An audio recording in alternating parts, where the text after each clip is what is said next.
Ao contrário, essa palavra está ao teu alcance, está em tua boca e em teu coração, para que a possas cumprir. Amados filhos, ao celebrarmos esse 15º domingo do tempo comum, a palavra de Deus que vem ao nosso encontro, falar ao nosso coração na noite de hoje, quer nos ajudar a entender duas coisas muito importantes para a nossa vida. A primeira coisa que a palavra de Deus nos convida a entender nessa noite é que eu e você temos que desvelar a mentira que o diabo nos fez acreditar. E que mentira é essa? A mentira de que a medida alta de Jesus é impossível de ser vivida. Infelizmente, meus filhos, nós passamos a ser a geração dos cristãos que pensam que no máximo nós vamos dar conta de ser bonzinhos. Ou quando muito, uma pessoa mediana, legal. Só que essa medida para um cristão é medíocre. Nós não fomos chamados a ser bonzinhos.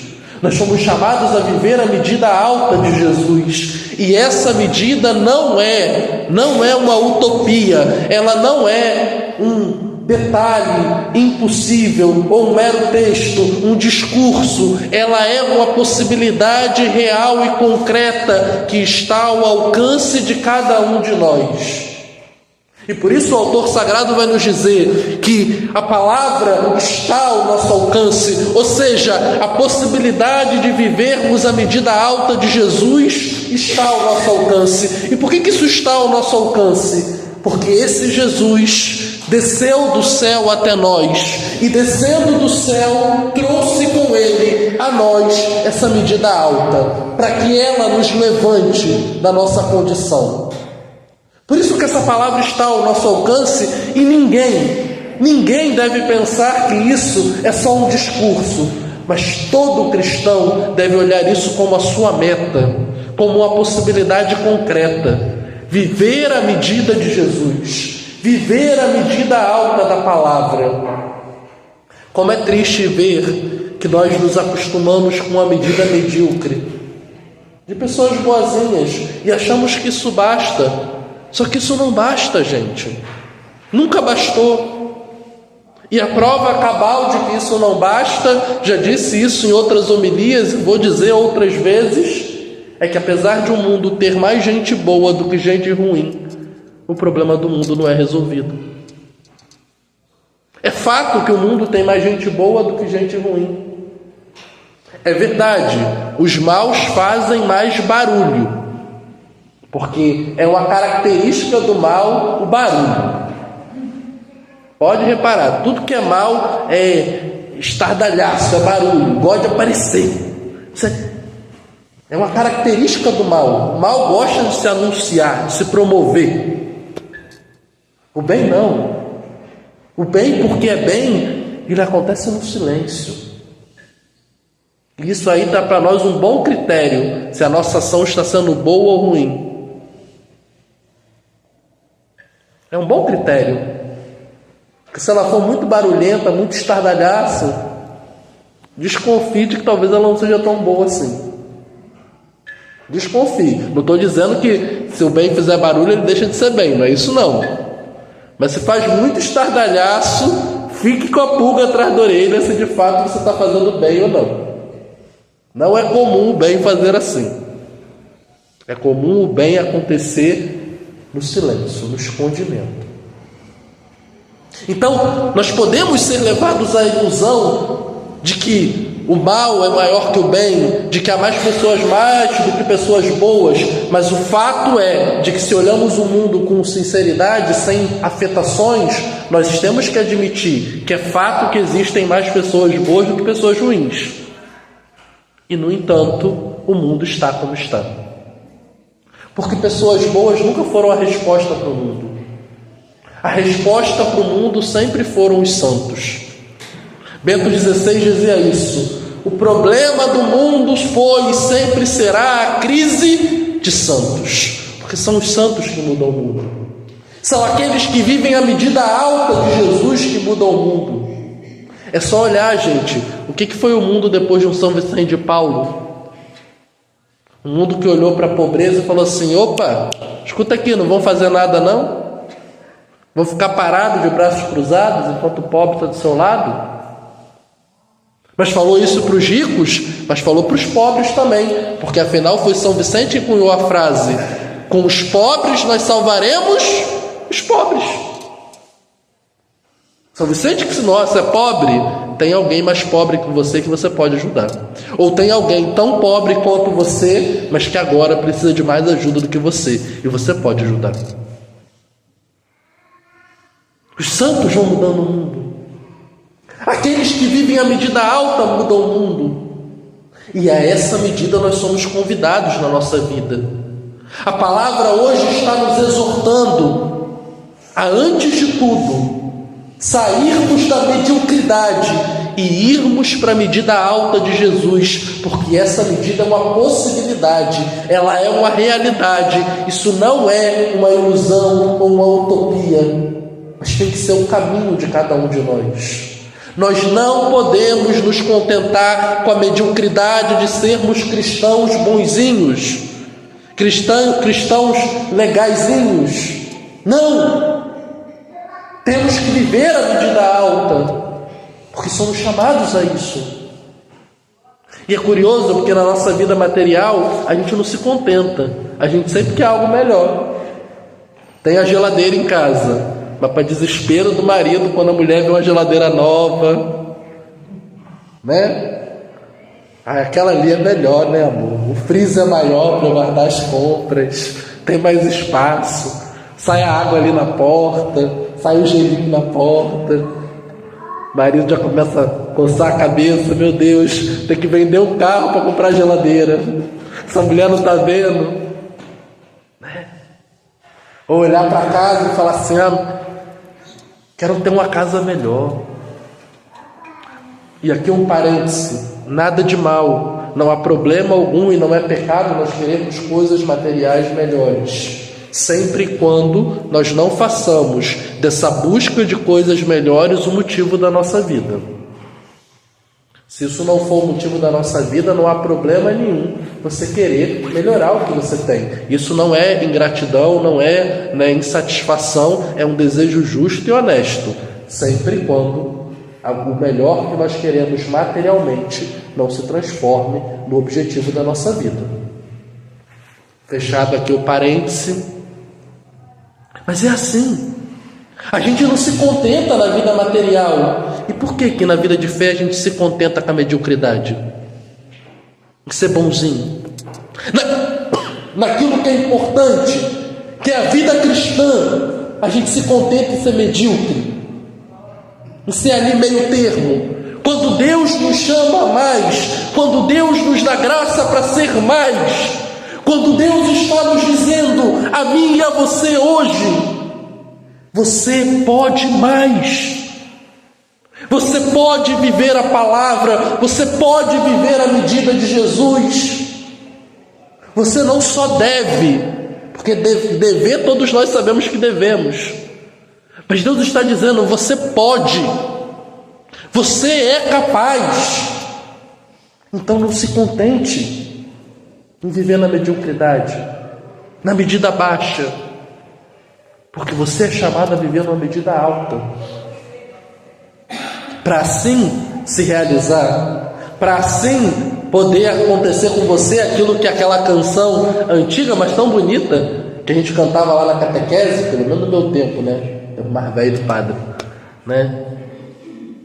para poder descobrir o segredo da felicidade, a musiquinha já não dizia, amar como Jesus amou, viver como Jesus viveu, sentir como Jesus sentia, sonhar como Jesus sonhou, para chegar ao fim do dia, ser muito mais feliz, chegar ao fim da vida, muito mais feliz. É isso que somos chamados, a viver a medida alta de Jesus, a não parar na mediocridade. Mas se por um lado a palavra de hoje nos lembra que nós somos chamados à medida alta, ela também nos mostra onde eu e você somos chamados a aplicar essa medida alta. Onde e com quem? Com o próximo que Deus colocou do nosso lado. E aqui, meus filhos, como essa palavra é reveladora. Reveladora por quê? Porque ela também nos ensina quem é esse próximo. É curioso que quando a gente pensa no próximo, a gente pensa sempre no próximo que está longe. Eu tenho que ser um cristão melhor para o meu chefe que me irrita, para aquela pessoa que me fez mal. Eu tenho que ser um cristão melhor para não sei quem da minha família que mora lá na Conchinchina. E esquece do próximo que está próximo mesmo. Não para pensar, eu tenho que ser um cristão melhor para o meu marido, que me irritou pela milésima vez, e por causa disso hoje eu dormi sem nem olhar na cara dele e dizer boa noite. Eu tenho que ser um cristão melhor para minha esposa, que me metralhou falando sem parar quando eu cheguei em casa, quando eu só queria um pouco de silêncio. E me irritou tanto com isso, que eu fui deitar lá, tratando ela igual a pata de uma jumenta, uma delicadeza que só. Eu tenho que ser melhor para os meus filhos, que não são aquilo que eu esperava que eles fossem. Eu tenho que ser melhor para os meus pais, que não são aquele mar de perfeição que eu achava que eles tinham que ser, que erram, que não tenho resposta para tudo. Eu tenho que ser melhor para o meu irmão, que não é aquele companheiro que eu gostaria que fosse, do qual eu não soube construir aquela relação que eu achei que ia construir. Sabe? Olhar o próximo que está caído do nosso lado gritando, em vez de ficar preocupado só com o próximo que está longe. É curioso porque essa palavra ela fala do sacerdote e do levita. E aqui é bom a gente entender. Por que eles passaram direto? Porque eles eram ruins? Não. Porque a lei ensinava para eles que eles, como homens de Deus, não podiam ficar impuros. Porque se ficassem impuros, não poderiam ser canais de Deus para aqueles que viessem até eles. Então eles viram aquele homem caído e não ajudaram aquele homem para não ficarem impuros, para serem canais de Deus para aqueles que viriam. Pensaram no próximo que estava longe e não enxergaram o próximo que estava ali caído. Como a gente repete isso na nossa vida, gente? Como a gente comete o mesmo erro na vida e não percebe? Não percebe. Vocês sabem, minha avó faleceu agora na segunda-feira. Sábado e domingo foi a nossa festa junina. Eu fiquei para lá e para cá com a festa. Domingo meu pai estava com a minha avó. Domingo meu pai me ligou várias vezes, que estava acompanhando minha avó, queria que eu visse ela, chamada de vídeo. Eu estava na festa da igreja, cheguei em casa já às 8 horas da noite, saí de casa às 6, fui voltar para casa às 8 horas, foi a hora que eu fui ver que meu pai tinha me ligado, para lá e para cá. Celebrei o dia, a manhã inteira, depois fiquei em função da festa, arrumando, guarda tudo, som, enfim, não vi. Mandei uma mensagem depois, mas também já fiquei pensando no horário. Falei assim, o médico falou que ela tem que descansar, falar com ela agora vai ficar agitada, não vai fazer bem para o quadro dela. Meu pensamento.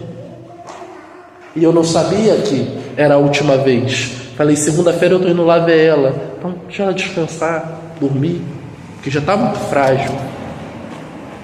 Segunda-feira acordei, estava me arrumando para ir, minha tia ligou, mas desligou.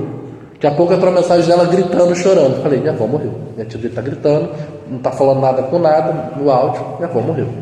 Peguei o telefone, tia, a avó morreu, né? Estou indo para Niterói. Arruma minha bolsa, porque eu ia para visitar e voltar. Arruma a bolsa para poder ficar 1-2 dias, porque sabia que ia ter muita coisa para resolver. Enfim, peguei o carro. Caminho de Silva Jardim para Niterói nunca foi tão longo. E a cabeça foi matutando, pensando. De quando em quando alguém da minha família me ligava, eu dirigindo. Estou indo, já sei, estou indo para Niterói. Não me apressa, não adianta, porque 2 enterros não vai resolver o problema. E nesse ínter, não tem como a gente não pensar a minha cabeça ali começou, né? Eu não atendi a ligação da minha avó. Falei, eu não sabia que era a última, eu não atendi. Falei, meu Deus, você sabe que não foi de propósito, mas foi a última. E a cabeça nessa hora vai. E o que permitiu isso não se tornar um arrependimento? A consciência de que, apesar de não ter atendido essa ligação, e não o fiz porque não tinha como, em todos os outros momentos que Deus me permitiu, eu consegui enxergar a minha avó como próximo. Por isso eu não tinha esse arrependimento para levar comigo. Quantos de nós só entendemos que o próximo é aquele que está do lado quando ele está longe? Só entendemos que o próximo é próximo quando ele já está longe demais. E aí já não tem o que fazer. A palavra de Deus está nos chamando a olhar para o próximo agora. Padre, mas é difícil. Eu sei, gente. Eu sei. Padre, esse marido, essa mulher, esse filho. Eu sei. Mas você não está chamando a fazer isso de forma humana. Você está chamando a fazer isso a partir da medida alta que Jesus te convidou a viver. A mesma medida que Ele usa com você e usa comigo. A mesma medida que Ele tem que usar comigo quando olha e fala, Padre Mateus, de novo. De novo o senhor fez errado. Não tem problema não, eu não vou largar sua mão. Vamos lá. Eu te perdoo. Eu não vou desistir de você.